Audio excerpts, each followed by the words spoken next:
Hello et bienvenue dans cette deuxième vidéo de la série Je refais vos mises en page de cours.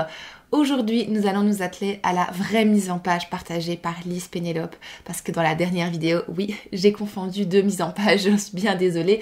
Les deux portaient sur de l'argumentation. C'était pour le cours de français et j'ai confondu deux lignes dans mon tableau. Donc je suis bien désolée. Toutes mes excuses à Florence et à Lise Pénélope. Merci quand même d'avoir partagé et d'avoir proposé des mises en page pour cette série de vidéos. Je tenais à rebondir sur le message de Florence qui accompagnait son document et qui disait que ces documents étaient clairs, étaient efficaces je crois, mais qu'elle avait la flemme de se mettre à Canva pour améliorer les mises en page. Et en fait, je considère pas du tout que Canva soit un passage obligé pour améliorer vos mises en page. Vous avez bien vu, j'ai pas du tout utilisé Canva dans la version précédente. Et là, les deux prochaines mises en page sont des mises en page qui ont été créées à partir d'un document de traitement de texte, parce que je pense que ça reste encore, effectivement, comme vous, c'est pas moi qui le dis, là pour le coup c'est vous, vous trouvez que c'est sûrement plus facile d'utiliser un traitement de texte pour pouvoir créer vos cours. Peut-être que vous créez certaines synthèses, peut-être que vous créez des cartes mentales, peut-être que vous créez des jeux avec Canva, c'est super bien, mais la structure, le socle de vos cours, c'est quand même beaucoup plus simple avec un traitement de texte que de le faire avec Canva, sans parler du fait que on possède le document sur son ordinateur, qu'on n'a pas besoin de connexion internet, que bref, il y a 1 million d'avantages à utiliser un programme natif sur son ordinateur plutôt que d'utiliser Canva qui en fait n'est pas fait pour pouvoir créer des documents comme le ferait un traitement de texte.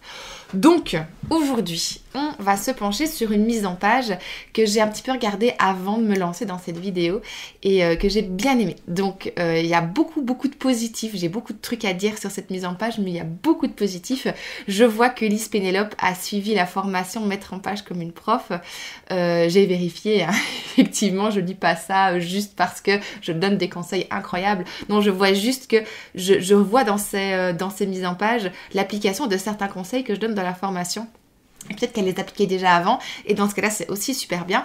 Mais il y a quand même des choses que j'ai à redire parce que j'ai toujours des petites choses à améliorer. Et je vous rassure, c'est pareil dans mes propres mises en page. Donc, on va plonger directement dans le vif du sujet et voilà à quoi ressemble sa première page. Donc c'est une partie de séquence en cours.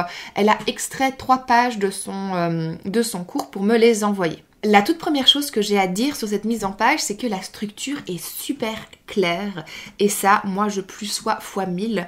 Donc on est dans le cours de français, la séquence numéro 2 et dans la séquence numéro 2, on a encore un point numéro 2, donc c'est sûrement la deuxième partie de la séquence qui distingue fait et opinion.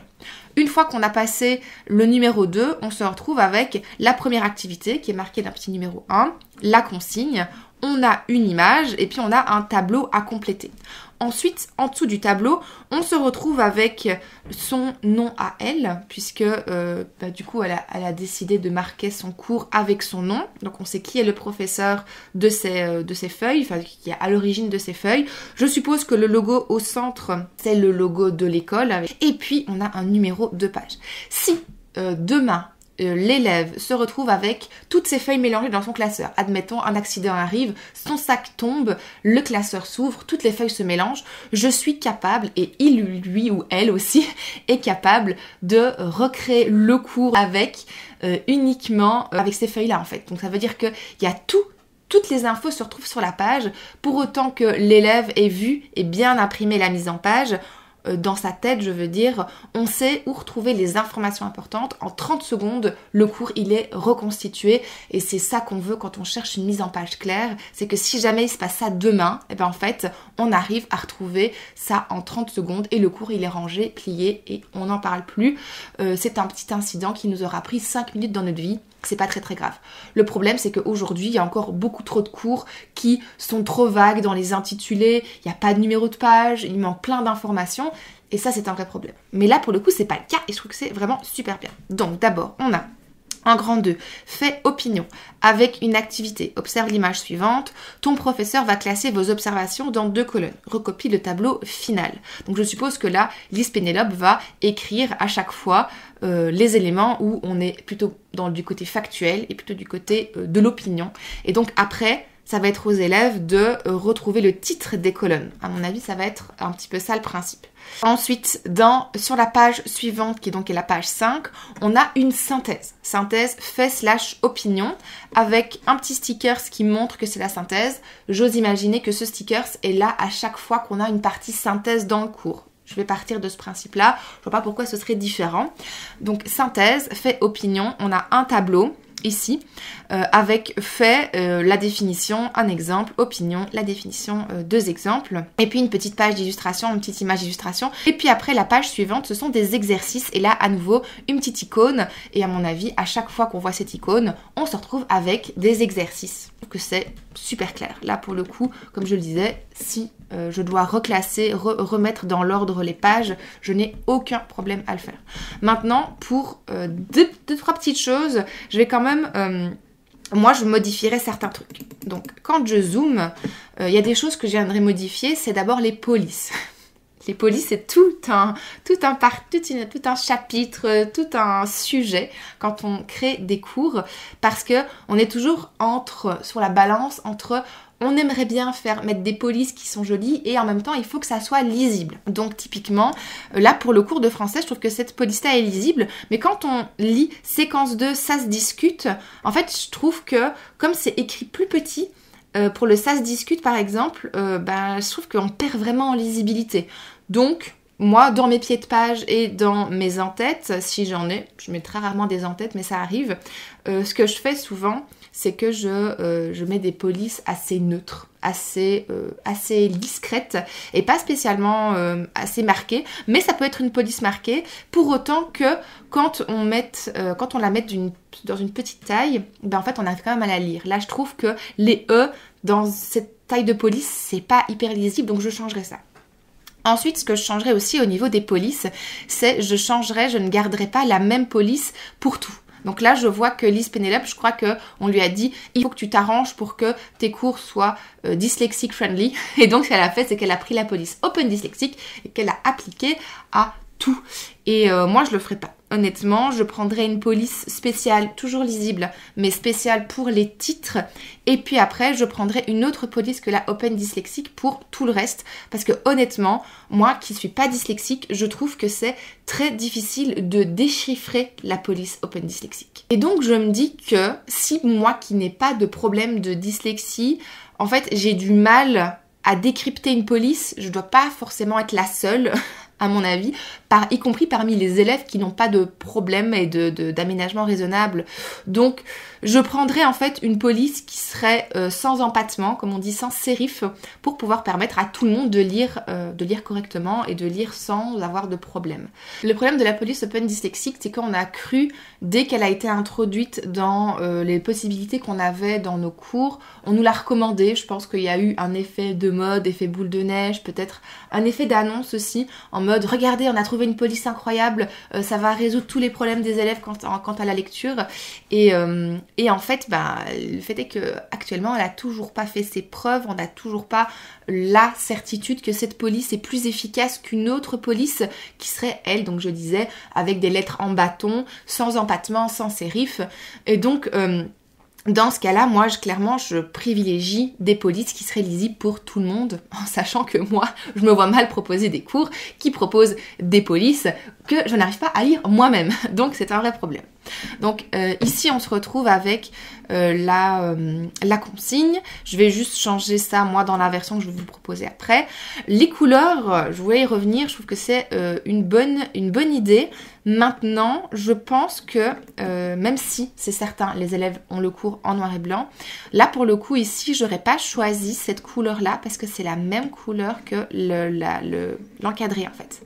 Donc, mon petit problème ici, c'est que, à mes yeux, à chaque fois que je vais voir un encadré en rose, ça veut dire que c'est une synthèse et que c'est un élément important qui attire l'attention. Là, c'est pas le cas. C'est juste un exercice. Je choisirai des couleurs peut-être plus douces, peut-être pas les mêmes couleurs. Je regarderai dans ma palette de couleurs qu'est-ce quelle est la couleur que je peux utiliser et qui permettrait justement de pas confondre ceci avec un élément important. Parce que, à nouveau ici, au niveau de la police synthèse, fait, opinion, je choisirais pas cette police. Là pour le coup, je trouve qu'elle est pas lisible. Et donc du coup, ou peut-être garder juste synthèse parce que c'est pas la même police qu'on utilise ici pour exercice. Et encore, exercice, je trouve que c'est pas lisible non plus. Et comme je disais juste avant, c'est toujours le problème, hein. C'est toujours le souci de se retrouver avec des polices qui sont un petit peu fancy, un petit peu jolies, marquantes, mais toujours lisibles. Après ici, je vois que le tableau a été un petit peu pimpé. J'aime bien le fait que les bords soient irréguliers, je trouve que c'est joli, la couleur c'est cool. J'aurais fait en fait 2 types de tableaux différents pour fait et pour opinion. Parce que comme ça, j'ai bien les 2 éléments marqués. Peut-être que je vais un petit peu retravailler pour marquer marquer la différence entre les 2 éléments. Et puis du coup, si elle aime bien cette petite illustration-là, on peut la garder. Je vois pas pourquoi est-ce qu'on l'enlèverait. Ou alors peut-être en mettre une autre, peut-être, je sais pas trop. Peut-être associer un petit sticker ça fait, un petit sticker ça opinion, puisque si c'est une grande partie du cours, à mon avis, ça va revenir. Et donc si on associe un stickers avec un mot, un stickers avec un autre mot, peut-être que les élèves dans leur tête, ils vont pouvoir plus facilement associer et quand on va faire des références plus tard, se dire « Ah oui, vous vous rappelez, le stickers machin chouette, ça, est-ce que c'est fait ou est-ce que c'est opinion ?» Et donc, on peut jouer avec l'iconographie du cours, ce qui est plutôt pas mal, je trouve. Donc voilà, mais j'aime bien le fait que le tableau soit en mode destroyed un petit peu, mais ça reste quand même hyper bien cadré. C'est un petit peu fancy, j'aime bien ça. Ici pour le coup, et donc exercice, toujours cette police là, et puis très clair, dans les phrases suivantes, retrouve les faits et les opinions en indiquant une croix dans la colonne correspondant. Ce qui m'embête en fait, je sais pas si c'est le cas, ah oui, en fait j'ai l'impression, avec la police Open Dyslexique, c'est que tout est en gras. Je sais pas vous, mais moi j'ai l'impression que tout est en gras. Et en fait c'est pas le cas. Ici je vois par exemple, je vois pas l'intérêt de mettre, ici je vois l'intérêt, mais là je voyais pas l'intérêt de mettre... Ah oui, là je vois qu'il y a des choses en gras et des choses pas en gras. Je trouve que c'est tellement pas lisible. Ouais, je suis désolée. Mais donc oui, j'ai vraiment un souci avec cette police. Je vais changer ça et on va voir. Vous allez me dire dans les commentaires si vous préférez la version que moi je trouve plus lisible ou la version de Lise Pénélope qui, ma foi, est hyper bien structurée et qui est vraiment, vraiment une très très bonne mise en page, je trouve aussi. Il y a juste, voilà, ces petites choses. De nouveau ici, voilà, je retrouve les couleurs. Voilà, de l'encadrer ou alors choisir une autre couleur pour les encadrés de synthèse. Je sais pas trop. Bref, il y a un truc à faire pour distinguer les synthèses du reste, je pense. Il y a un truc à faire du côté des polices et c'est tout. Parce qu'en vrai, le reste, je trouve que c'est hyper clair, je trouve que c'est hyper bien. Il y a peut-être ça aussi, mais ce serait vraiment un petit peu chipoté. Peut-être séparer un peu plus fait et opinion. C'est pour ça que je vais faire 2 encadrés différents. Je vais m'en affûter maintenant. Et je vous retrouve dans 30 secondes, même pas 30 secondes. Mais moi, dans quelques minutes, une fois que j'aurai retravaillé cette mise en page pour vous montrer l'avant-après. Et voilà le résultat final. Donc comme je l'ai dit, j'ai juste retravaillé les polices et j'ai dû refaire une charte graphique parce qu'en fait je n'avais que la couleur rose. J'avais besoin de plus de couleurs pour pouvoir faire le tableau de la première page. Donc ce que j'ai fait, c'est que j'ai utilisé les outils que je partage dans la formation pour pouvoir refaire une charte graphique avec des couleurs complètes. Ensuite, je suis revenue refaire tout simplement les différents éléments dans une nouvelle page de mon traitement de texte et voilà ce que ça donne. Donc pour la première page, j'ai changé le titre pour avoir une police de titre bien déterminée.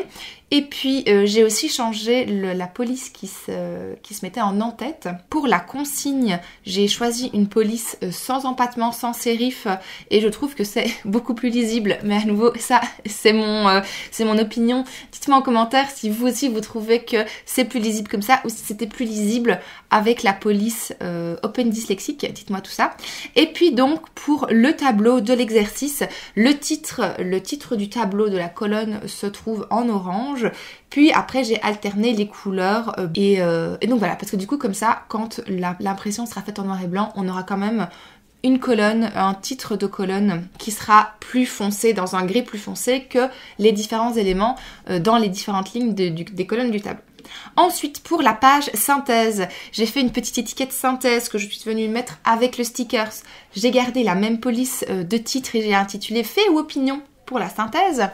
Et puis après, j'ai fait, moi ici, j'avais envie de séparer fait et opinion. Et comme je vous l'ai dit, ce que j'ai fait, c'est que j'ai été chercher un petit sticker qui viendra faire le rappel visuel de ce qu'est un fait. Et j'ai même ajouté un petit smiley, un petit emoji pour montrer en fait que le fait, c'est ce qui est vérifiable, donc avec le petit V, et que l'opinion, c'est ce que quelqu'un pense.